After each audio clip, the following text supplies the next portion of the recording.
Voy a empezar la grabación. Y vamos a retomar esta idea de el criterio de la moralidad. Vuelvo a repetirlo para que se vaya asentando y para que lo vayan recordando. Estamos diciendo que queremos saber cómo podemos determinar qué es el bien dentro de la moralidad. Habíamos dicho que las fuentes de la moralidad son los elementos que nos permiten conocer estos elementos y especialmente el objeto. El objeto nos dice qué es el bien y qué es el mal, pero para no caer en subjetividades, para no determinar si para mí es algo bueno o para otra persona es algo bueno o algo malo, pues justamente el criterio es lo que nos permite determinar esta situación. Recordemos que criterio es esa criba que nos ayuda a eliminar todo aquello que no nos interesa, todo aquello que es paja. Y el criterio nos ayuda entonces a tener argumentos para poder determinar con objetividad que una cosa es buena moralmente y otra cosa es mala moralmente. Y había mencionado que hay tres criterios de moralidad. De estos tres criterios de moralidad, dos son objetivos y uno es subjetivo. Criterios de moralidad objetivos, la ley y la recta razón. Criterio de moral subjetivo, la conciencia. De estos dos criterios de moralidad objetivos estamos analizando lo que es el bien y estamos mencionando que la ley se define como la ordenación de la razón para el bien común promulgada por el que tiene a su cuidado la comunidad. ¿Qué significaba esto? Pues significaba que la razón entonces ayuda a dar orden nuestra inteligencia, es decir, mi yo inteligente, mi yo con mi razón. Otra de las cosas que hay que recordar es que la razón como tal se puede entender en un sentido lato y en un sentido estricto. Cuando habíamos desarrollado la definición de persona, sustancia individual de naturaleza racional, habíamos dicho que la palabra racional se entiende en un sentido lato y en un sentido estricto. Sentido estricto es, por ejemplo, todos y cada uno de ustedes que ahorita están estudiando sus carreras. Cuando tú haces una operación matemática, cuando tú estás tratando de comprender las leyes, cuando tú estás tratando de desarrollar en gastronomía tal vez algún platillo, cuando tú estás haciendo una requisición, todos esos elementos son racionales, pero son en un sentido estricto. Son acciones que realizamos con nuestra inteligencia.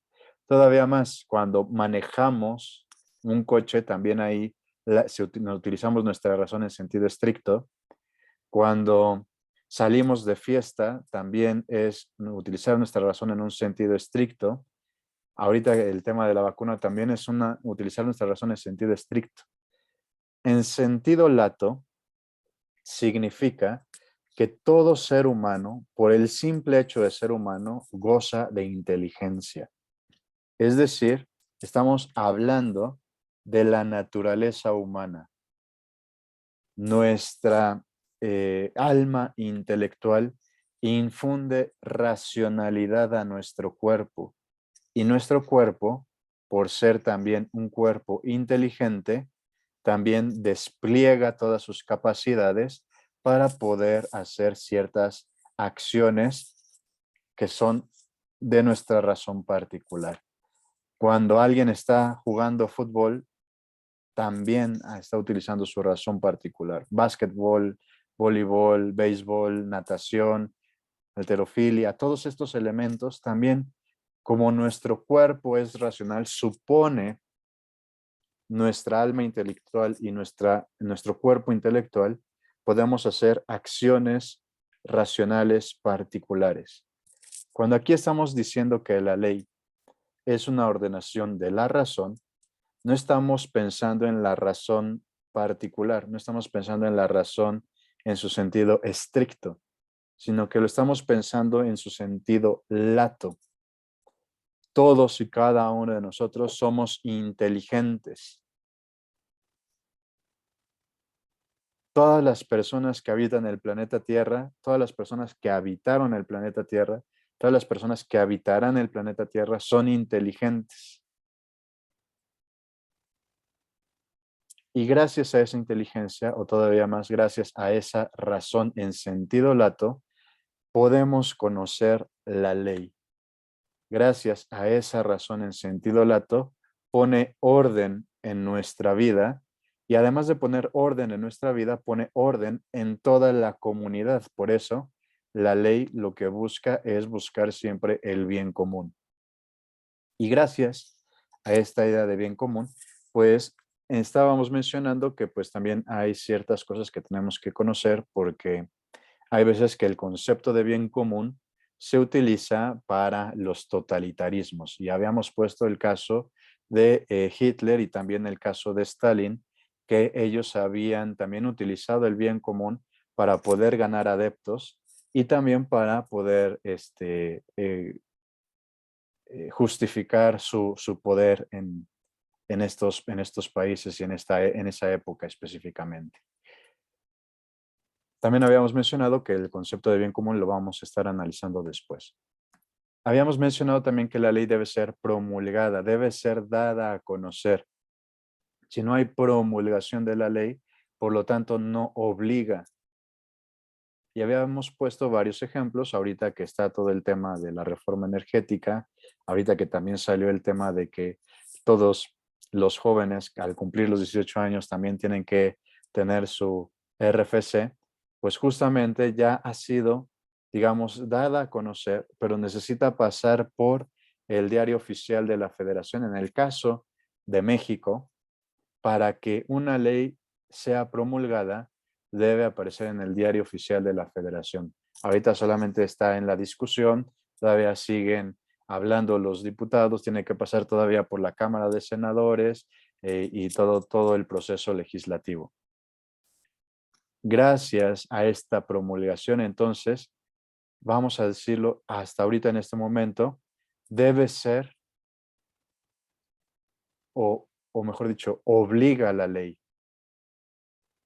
Hay veces, y por esa razón todavía quiero hacer esta precisión, que es bastante importante, hay leyes que al ser promulgadas, en el caso de las leyes positivas, no necesariamente se tienen que seguir. Por eso existe algo que se llama la objeción de conciencia. Ahorita todavía no estamos hablando del tema del aborto, sino más bien hay otras leyes que también al ser desarrolladas por el ser humano en las leyes positivas, la conciencia determina y ve que hay cosas que están mal en esa ley positiva. Por ejemplo, en el caso otra vez de Hitler o en el caso del nazismo, estaba la ley eugenésica en el cual se podía experimentar en los seres humanos. En los campos de concentración agarraban a los seres humanos, agarraban a hombres, mujeres, niños, ancianos, los ponían en la plancha y les inyectaban virus, bacterias, les inyectaban enfermedades para ver qué tanto podían resistir. Ahí está la ley, ahí estaba la ley.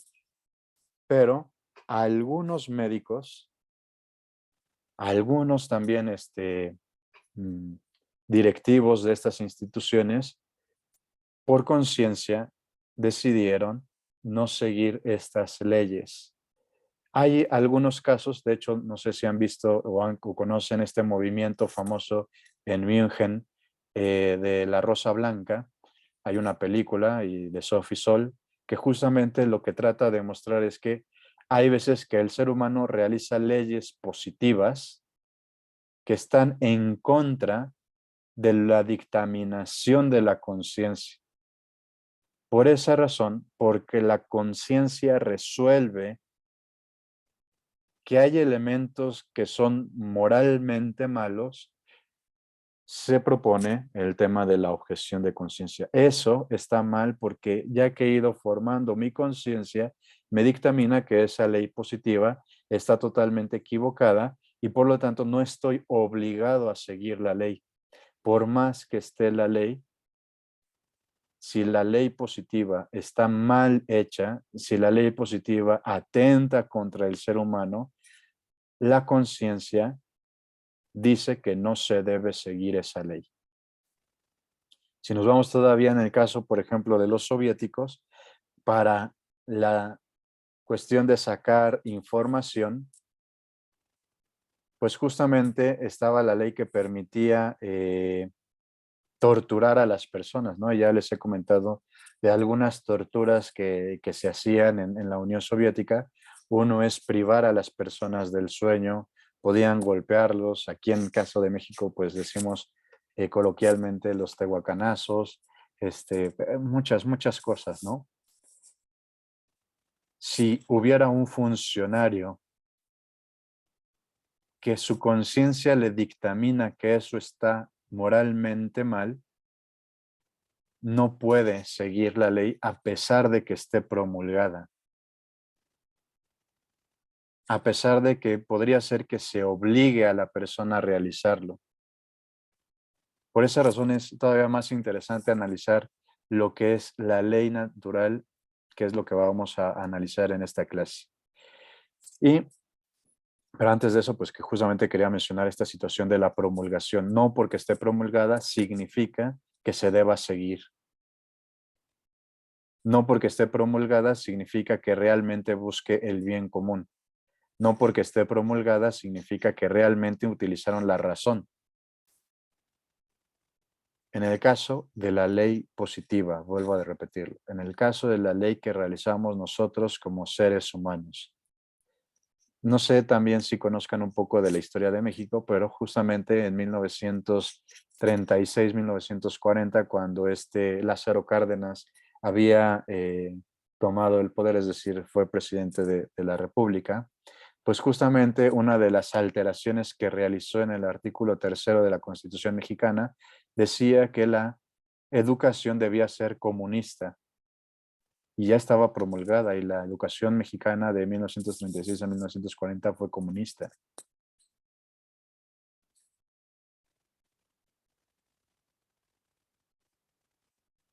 Por esa situación, vuelvo a decir, hay que analizar las leyes positivas, las leyes que realizamos nosotros como seres humanos, para ver si realmente buscan el bien común o atentan el bien común, si fueron pensadas con la razón, porque hay veces que hay cosas que las pensamos, las decimos y las hacemos desde las vísceras, las hacemos desde el hígado. Y bueno, eh, habíamos mencionado que un cuarto elemento es que debe ser promulgada justamente por quien tiene el cuidado, es decir, la autoridad competente. Por más, digamos, que seamos nosotros, no podemos desarrollar tal vez la ley, tal vez podemos proponer algunas iniciativas en el caso de la ley positiva, pero ya le corresponde a la autoridad competente promulgarla.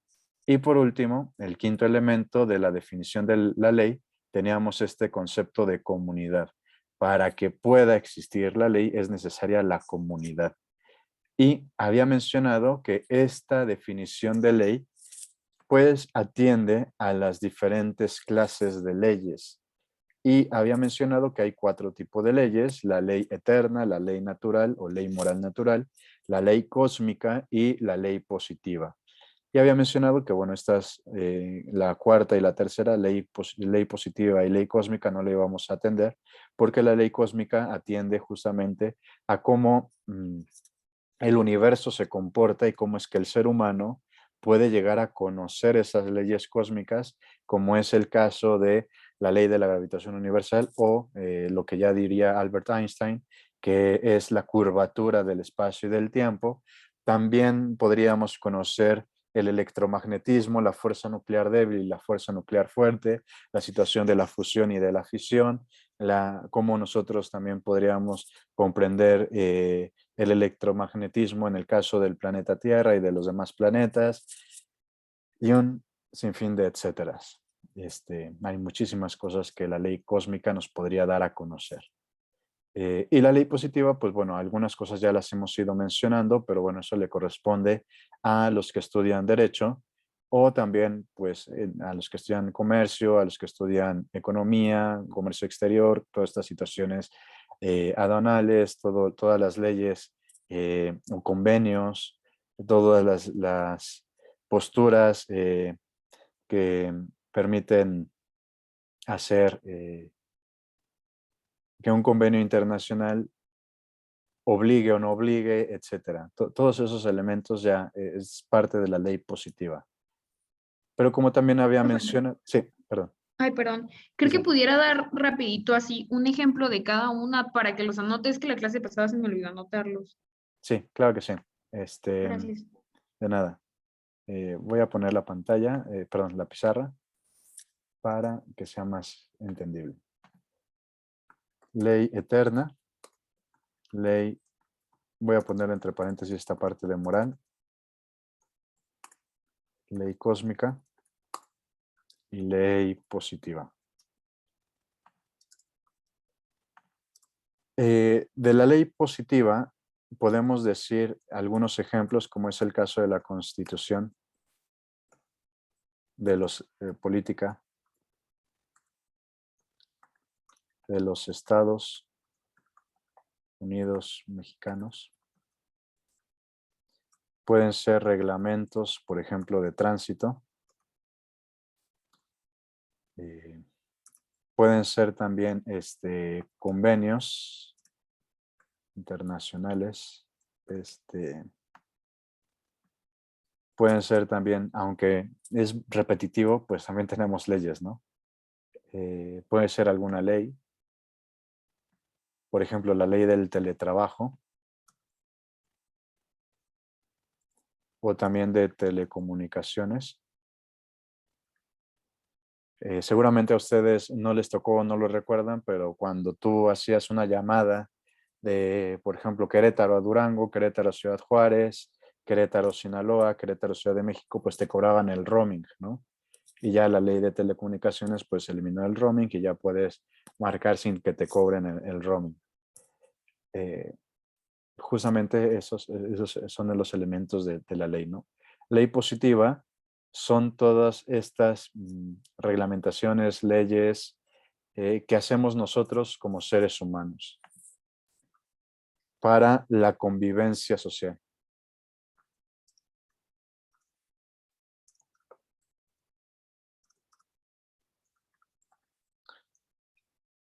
Por ejemplo, la ley que dice que debes transitar por Fray Junípero o por Bernardo Quintana a 80 kilómetros por hora, pues es un reglamento de tránsito, ¿no? Oye, pues ¿de dónde sale? Pues en realidad esto lo convenimos todos y cada uno de los miembros de la sociedad, o eso es lo que debería suceder, pero bueno, solamente le cedemos este poder a los legisladores, ¿no? Eso es la ley positiva. En el caso de la ley cósmica, pues son, por ejemplo, la ley de Hooke, que es la situación de un resorte o que cuánta fuerza se le imprime al resorte y con cuánta fuerza regresa, la ley de la gravitación universal, la ley de Pascal o de la presión de los líquidos. Vamos a ponerle mejor fluidos en realidad. Todas las leyes que se encuentran en la física, ¿no? También podríamos hablar tal vez del movimiento uniformemente acelerado, el movimiento rectilíneo, la ley de la aceleración, la ley de la fuerza. Fuerza es igual a masa por aceleración, el de la energía, que es igual a masa por la velocidad de la luz elevada al cuadrado. Todo lo que se encuentre dentro del universo, el ser humano con su razón puede descubrir estas leyes que se encuentran inscritas en la naturaleza. Todavía podríamos decir, si no solamente son elementos de física, pues también dentro de la biología, el tema de los alelos, cómo es que se va desarrollando en la parte de la genética, cómo se van transmitiendo genéticamente ciertas cosas a las generaciones, la composición del ADN y del ARN. Eso es lo que dice, digamos, o todo lo que podemos conocer de la ley cósmica. No es que el ser humano las invente, no es que el ser humano, nosotros como seres humanos, las desarrollemos para poder convivir con la naturaleza o con el medio ambiente, sino más bien ya vienen dados. La ley cósmica se aplica en todas partes del universo, en todas las galaxias. ¿Por qué? Porque hay una racionalidad.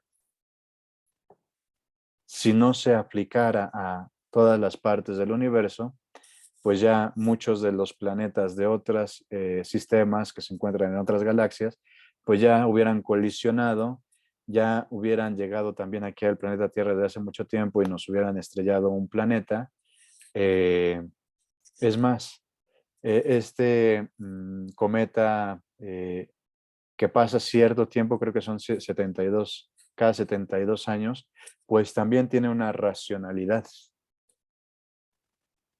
Por esa razón, porque tiene esa racionalidad, porque hay algo que permite conocer que sucede cada cierto tiempo, pues justamente es porque hay una ley que lo rige también a ese cometa. El por qué, por ejemplo, nosotros podemos observar la explosión de una supernova o de una nova, pues también hay una ley que rige esa explosión. ¿Cómo sabemos también que nuestro Sol se va a acabar? Pues justamente porque también hay una ley que lo rige. Todavía podríamos poner aquí en la parte de la física los principios de la termodinámica, etcétera. ¿Sí?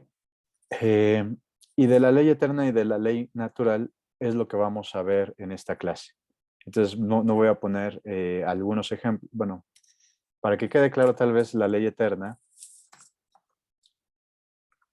son los mandamientos, si quieres. Pero para que pueda entenderse, ¿no? De hecho, todavía diría que está mal esta idea de los mandamientos porque también hay otras cosas anteriores a los mandamientos, ¿sí? No sé si quedó claro, Valeria. Sí, profe, muchas gracias. O sea, De pero nada. entonces la ley eterna podríamos definirla como si fuera ley divina, ¿no? Exactamente, justo así. O sea, como, ajá, para entenderle, ¿no? De Sí, que, como si fuera como si fueran reglas de bien y mal, pero en el sentido divino, ¿no? sí, pero como ahorita lo has mencionado, sí, solamente ahorita con el tema de los mandamientos he mencionado la parte de la moralidad, pero todavía hace falta mencionar justamente esta parte de la ley cósmica.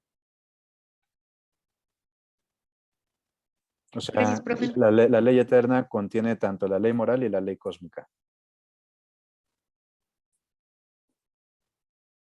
Bien, voy a dejar de compartir, espero que ya hayan copiado esta parte y Entonces, la eterna, o sea, la cósmica y la divina son parte de la eterna, son como subdivisiones. así es, justo.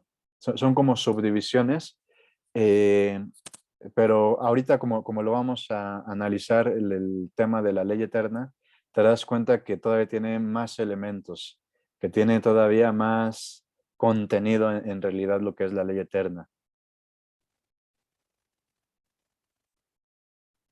Profe, y en el video decía algo, o sea, yo lo interpreté como si la ley divina fuera una ley revelada, pero no sé si es Ah, correcto. muy bien. Esa también es una muy buena pregunta, Bernardo. Este,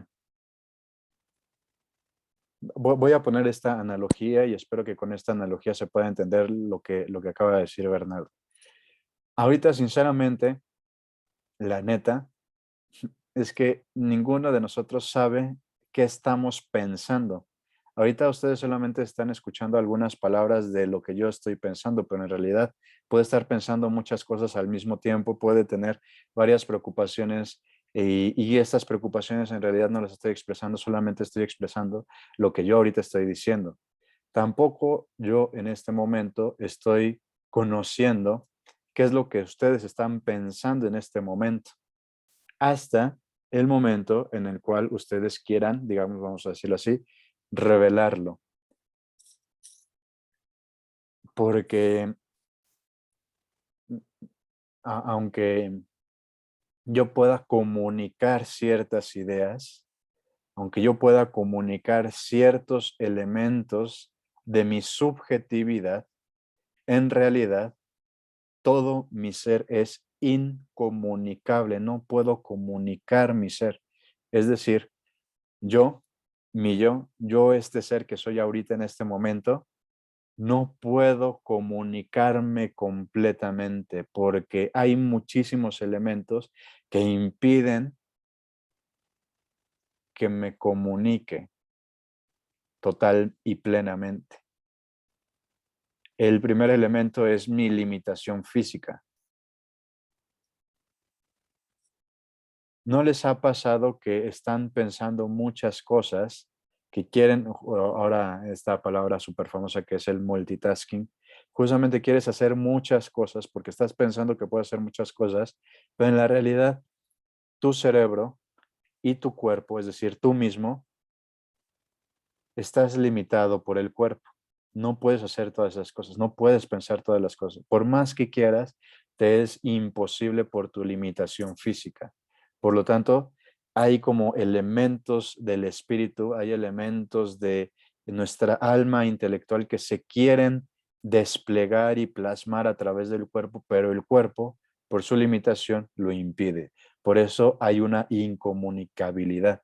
Además, esta situación de la incomunicabilidad hace que yo no pueda comunicar mi ser a otra cosa. Es decir, no, gracias a Dios, gracias a mi cuerpo, no puede haber, y también gracias al alma espiritual, no puede haber dos yos o dos yoes.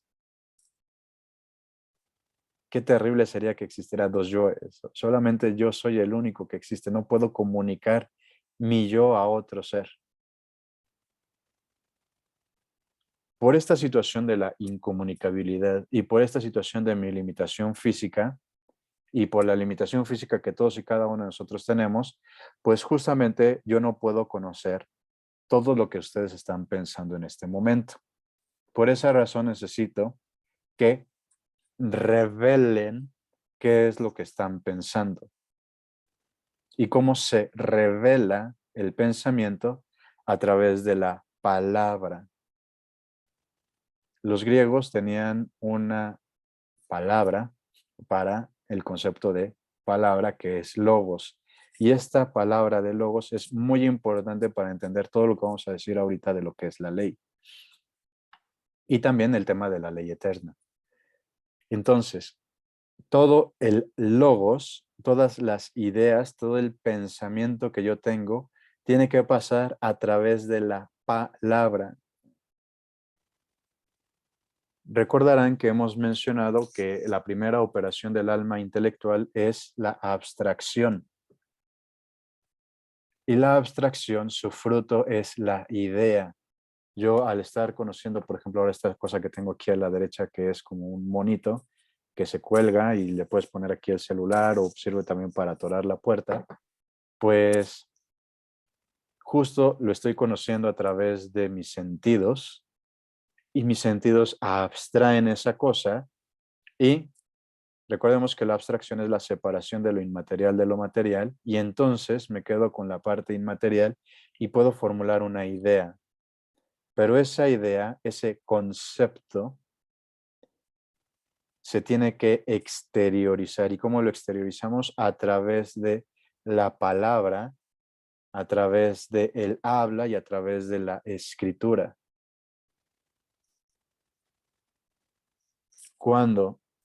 Si eso sucede con nosotros, si eso es imposible que yo conozca qué es lo que estás pensando, sí, tal vez puedo intuir ciertas cosas, gracias a que estoy observando tu rostro, gracias a que puedo ver cómo es que levantaste tal vez esta parte de la ceja, cómo frunciste el ceño, cómo levantaste la comisura de la boca.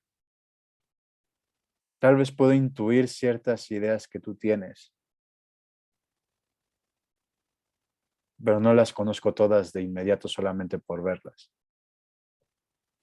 Me lo tienes que decir. En el caso de los seres espirituales, especialmente de este ser supremo que llamamos Dios, pues aún así con nuestros sentidos no lo vemos, no lo conocemos sensorialmente. Si no lo conocemos sensorialmente, todavía va a ser más complicado para nosotros por nuestra limitación física conocer cuál es el pensamiento de Dios. Por esa situación, Dios revela, Dios dice, Dios utiliza la palabra para que podamos conocer qué es lo que Él, digamos, está pensando en la eternidad. Pero para simplificarnos todo nuestro pensamiento de lo que Dios está pensando, pues justamente utilizó 10 logos, 10 palabras para poder entender esta situación. Si no se revela Dios, pues pasa justamente lo que toda la filosofía griega, Sócrates, Platón y Aristóteles, y todavía con la filosofía romana, Marco Tulio Cicerón, Marco Aurelio, Séneca y los filósofos helénicos de Alejandría del siglo II y III, como es el caso de Plotino, van a pensar que este ser supremo es totalmente alejado porque no se interesa por el universo, no se interesa por el ser humano, y al no interesarse por el ser humano, pues tampoco hay diálogo. Pensemos todavía esta situación bastante experimental o de la experiencia que todos y cada uno de nosotros tenemos. Tal vez esté la chava más guapa, el chavo más guapo y que quieras que te preste atención, pero pues uno feo, uno tal vez chaparro, no está trabado, no tiene fuerza física, pues esa chava te resulta como inalcanzable. Y si es inalcanzable, pues nunca va a dirigirte la palabra. Algo así puede suceder también con estas ideas de los filósofos antiguos. Dios es inalcanzable en este pensamiento griego y por lo tanto no se va a preocupar por ti, ni por mí, ni por ningún